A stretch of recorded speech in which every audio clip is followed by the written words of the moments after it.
হরি ওম তৎসৎ। আমি senior citizen হয়ে গেছি অলরেডি। সিনিয়র সিটিজেন উত্তীর্ণ প্রায়, মানে যাচ্ছি ওইদিকে 64+। তা এখন ব্যাপার হচ্ছে, বয়স্কদের সঙ্গে আড্ডা মারলে না একটু মনে একটা নেগেটিভিটি আসে। কেন বলছি আপনাকে, কিছু বয়স্ক লোক আড্ডা মারছে, আমি গেলাম, তাদের আড্ডার টপিক্সটাই হচ্ছে এই তো মেয়েদের দেখছি, বাচ্চা বাচ্চা মেয়ে, এরা কি সব ড্রেস পরছে, কি সব জামা পরছে। তো আমি তো একটু ফাজিল টাইপের, আমাকে দেখতে এরকম, কিন্তু আমি একটু ফাজিল। তো এরকম আলোচনা হচ্ছে, তা আমি গেছি সেখানে। আমি বললাম, তাহলে আপনারা এক কাজ করুন, মেয়েরা তো যা পোশাক পরছে আর দেখা যায় না, তাই তো? বললো হ্যাঁ একদম, আরে কি বলছো, এরকম ব্যাপার। তাই বললাম, তাহলে আপনি কালী পুজোয় বেরোবেন না, কারণ মায়ের তো কোনো পোশাকই নেই।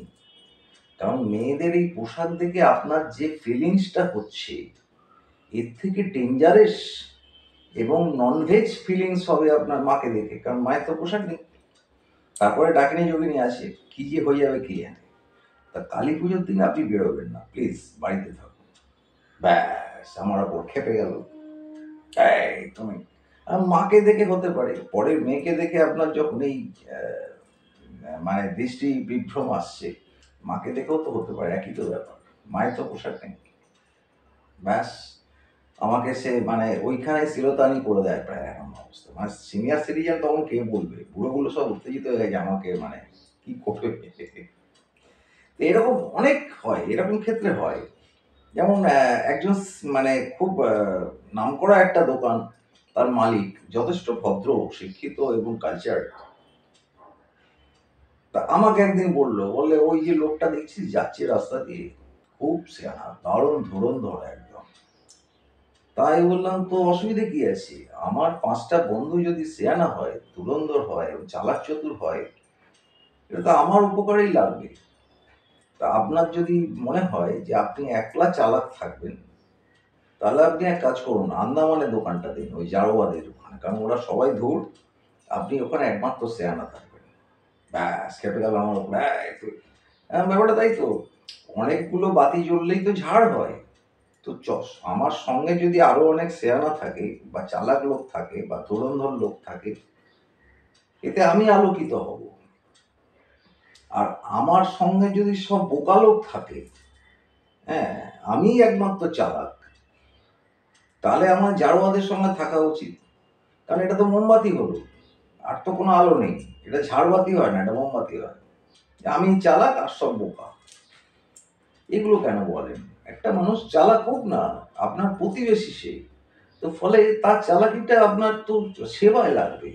আপনি ভাবছেন কেন যে তার চালাকিটা আপনার শত্রুতায় লাগবে? এটা ভেবে নিচ্ছেন কেন? তো এই ভাবনাগুলো নেগেটিভ ভাবনা, এগুলো কখনো ভাববেন না। একজন চালাক বা ধুরন্ধর মানুষ, বা যথেষ্ট প্রাজ্ঞ মানুষ, তার তার যে প্রাজ্ঞতা, তার যে চালাকি, তার যে ধুরন্ধরতা, সেটাকে আপনি দেখবেন আপনার সেবাতে সে লাগবে, যদি আপনি পলিটিক থাকেন। এটা ব্যাপার। আর আরেকটা জিনিস আমি দেখেছি, আমরা সারা জীবন আয়না দেখি, মেকআপ করি, চুল ফুল এ করলাম, সাজলাম টাজলাম, আয়নাটা নিজের পয়সায় কেনা। তা আমরা কি করি, রূপ দেখি আয়নাতে। কিন্তু যখন মানুষ রোগ শয্যায় পড়ে, মারণ রোগ শয্যায়, যে রোগটা সে জানে যে হয় আমাকে আয়ু কিনে বাঁচতে হবে, অথবা আমাকে চলে যেতে হবে, এই বোধটা যার এসে গেছে, সেই মারণ রোগ শয্যায় কিন্তু নিজেকে আয়না দেখতে হয় না, কারণ সে বিছানায় পায়খানা পেচ্ছাপ করছে, 4টে নল ফল ঢোকানো ঘরে, এখানে শরীরে। ফলে তার কি হয়, তার আর রূপ দেখতে হয় না আয়নাতে। তখন ঈশ্বর তাকে স্বরূপ দেখায়। কারণ এই একাকিত্ব যখন থাকে তার, কারণ সে তো পেশেন্ট, এই একাকিত্ব কি হয়, তাকে সাধু সঙ্গ করায়। এটা হচ্ছে জীবনের সাধু সঙ্গ। সাধু সঙ্গ মানে স্ব আত্মার সঙ্গে সম্পর্ক।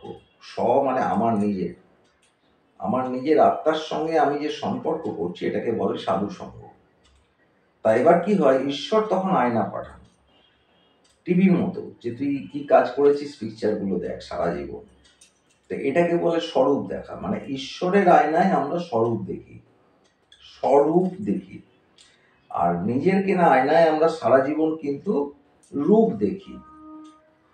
তা এই পেশেন্ট যারা হয়, মারণ রোগের পেশেন্ট, তারা কিন্তু স্বরূপ দেখে। তখন ভাবে যে আমি যেটা করেছি এটা ভুল করেছি, এটা অন্যায় করেছি, এটা করা উচিত হয়নি, আমার আরেকটু সফট হওয়া উচিত ছিল, আমার আরেকটু ভালো ব্যবহার করা উচিত ছিল, আমি এই জায়গাটা রেগে না যেতে পারতাম। হ্যাঁ, এই যে খারাপ ব্যবহারগুলো করেছি, তার জন্যে যে একাকিত্বটা আমি পারচেজ করলাম, হ্যাঁ, বা আমি আমার প্রাজ্ঞতা দিয়ে অর্জন করলাম, এটা আমার কাছে ভুল হয়ে গেল। মানে আর নতুন করে আর শুরু করা যাবে না জীবনটা। এই যে বোধটা, এই স্বরূপ বোধটা, এইটাই সাধুসঙ্গ। সাধুসঙ্গ মানে আশ্রমে গিয়ে ভোগ খাওয়া নয়, বা সাধুর সঙ্গে গল্প করা নয়। সাধুসঙ্গ মানে এইটা, স্ব আত্মার সঙ্গে সম্পর্ক এবং নিজের স্বরূপ দর্শন। ইসে ঈশ্বরের আয়নাতে। কারণ উনি মারণ রোগ সজ্জায় আয়নাটা পাঠিয়ে দেন। ভালো থাকবেন, সুস্থ থাকবেন। হরি ওম তৎসৎ।